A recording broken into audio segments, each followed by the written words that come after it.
everyone, welcome to our video. Di sini saya Yurika Septiani dan teman saya Sila Aiza akan mempresentasikan tentang tata kelola rekam medis berbasis elektronik pada distribusi rekam medis rawat jalan dengan metode waterfall. Selamat menyaksikan. Dari hasil analisis terdapat latar belakang sistem distribusi rekam medis di rawat jalan RSKGM Kota Bandung masih menggunakan sistem manual.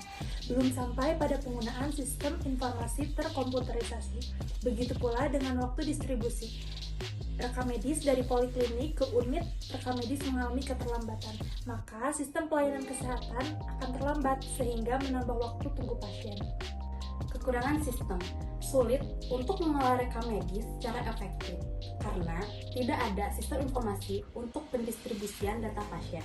Hal ini disebabkan oleh petugas yang tidak menggunakan tracer pada rak penyimpanan rekam medis, sehingga mempersulit proses pencarian dan pengembalian berkas rekam medis.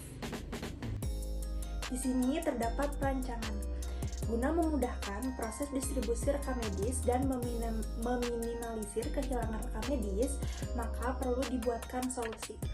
Cara alternatif yang bisa diterapkan dalam pengembangan sistem distribusi rekam medis adalah membuat aplikasi tata kelola rekam medis untuk memudahkan proses distribusi rekam medis pasien pada setiap poliklinik. Metode yang diterapkan pada penelitian ini ialah metode sistem development life cycle waterfall. Metode waterfall ialah metode klasik yang melaksanakan pemeliharaan, pengembangan, dan penggunaan aplikasi yang bertujuan untuk memaparkan permasalahan di RSKGM Kota Bandung tentang tata kelola pada distribusi rekam medis rawat jalan. Metode waterfall memiliki langkah-langkah yang sistematis dan berkesinambungan. Wahid 2020. Langkah-langkah tersebut terdiri dari requirement, perancangan sistem atau bisa disebut juga desain, implementasi atau bisa disebut juga implementation, integrasi dan pengujian atau bisa disebut juga testing, serta melakukan operasi dan pemeliharaan atau bisa disebut juga operation and maintenance. Hasil dan pembahasan. Perancangan tata kelola rekam medis dalam penelitian ini digambarkan dengan menggunakan flow map, konteks diagram, data flow diagram, serta entity relationship diagram. Selanjutnya, flow map peminjaman rekam medis. Pada gambar di samping dijelaskan prosedur distribusi rekam medis diawali dari pendaftaran pasien kepada petugas rekam medis.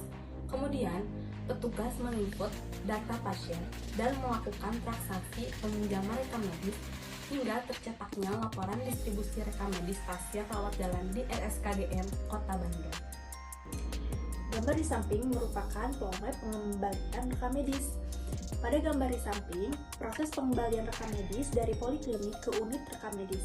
Tahap selanjutnya, rekam medis pasien diperiksa kelengkapannya dan disimpan kembali dan menghasilkan laporan pengembalian berkas rekam medis. Berkas rekam medis perlu dikembalikan paling lambat 1x24 jam.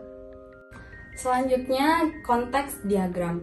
Gambar di samping menggambarkan penerapan tata kelola rekam medis berbasis elektronik yang diharapkan mampu memudahkan pendistribusian rekam medis di unit rawat jalan. Sini di dalam petugas rekam medis ada input data user, input data pasien, input data poliklinik, input data peminjaman, input data pengembalian, dan pembuatan laporan ke sistem informasi distribusi rekam medis. Selanjutnya, di dalam pasien ada identitas pasien, di dalam poliklinik ada data poliklinik, kemudian laporan peminjaman dan pengembalian rekam medis ke kepala rekam medis. Dapat kita lihat gambar di samping merupakan data flow diagram. Pada gambar di samping mendeskripsikan proses data pada tata kelola rekam medis yang berfungsi sebagai bantuan untuk memahami sistem dengan cara yang logis, jelas, dan terstruktur. Gambar selanjutnya, entity relationship diagram. Gambar di samping merupakan ERD dari sistem aplikasi tata kelola rekam medis yang memaparkan entitas dan relasi data pendistribusian rekam medis rumah sakit secara struktur. Selanjutnya ada pengimplementasian sistem interface. Yang pertama ada form login. Form login adalah tahap pertama untuk menjalankan aplikasi.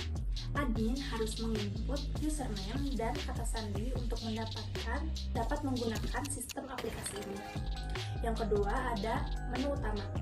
Menunjukkan menu utama yang berisi data petugas, formulir pasien, transaksi peminjaman, transaksi pengembalian, serta laporan distribusi rekam medis. Selanjutnya ada form petugas. Pada formulir ini, petugas melengkapi prosedur entry data dengan memasukkan nomor induk petugas, username, serta password bagi petugas yang belum memiliki akses aplikasi. Lalu selanjutnya ada form pasien. Form pasien digunakan untuk menginput informasi pasien yang dikelola oleh petugas rekam medis. Selanjutnya ada form poliklinik. Form ini menjelaskan formulir poliklinik yang berguna untuk memasukkan informasi kode poliklinik dan nama poliklinik di RSKGM Kota Bandung. Di samping ada form peminjaman rekam medis, menampilkan formulir peminjaman rekam medis di RSKGM Kota Bandung.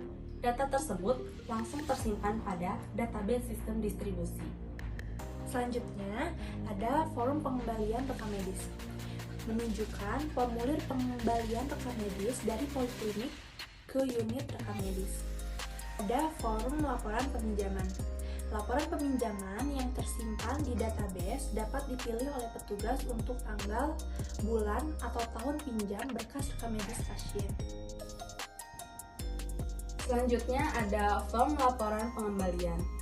Form ini menggambarkan rincian laporan pengembalian yang dapat dipilih oleh petugas menurut tanggal, bulan, atau tahun pengembalian berkas rekam medis pasien yang akan dicetak menjadi laporan. Di sampingnya ada laporan peminjaman rekam medis. Laporan ini menampilkan laporan yang memuat informasi peminjaman berkas rekam medis pada bulan Desember 2022 yang tersimpan di database. Yang terakhir ada laporan pengembalian rekam medis. Merupakan laporan pengembalian rekam medis pada bulan Desember 2022. Ini adalah hasil dari sistem pengendalian sistem distribusi rekam medis di RSKGM Kota Bandung. Kesimpulannya, perancangan sistem aplikasi tata kelola pada kegiatan distribusi rekam medis rawat jalan di RSKGM Kota Bandung dengan metode waterfall yang ditujukan untuk perbaikan sistem dari proses manual menjadi terkomputerisasi. Tata kelola ini diharapkan mampu mengatasi waktu yang dibutuhkan untuk pendistribusian berkas rekam medis di RSKGM Kota Bandung, sehingga meningkatkan efisiensi dan efektivitas kerja petugas rekam medis. Sekian presentasi dari kami, jangan lupa like video kami. Terima kasih, bye-bye!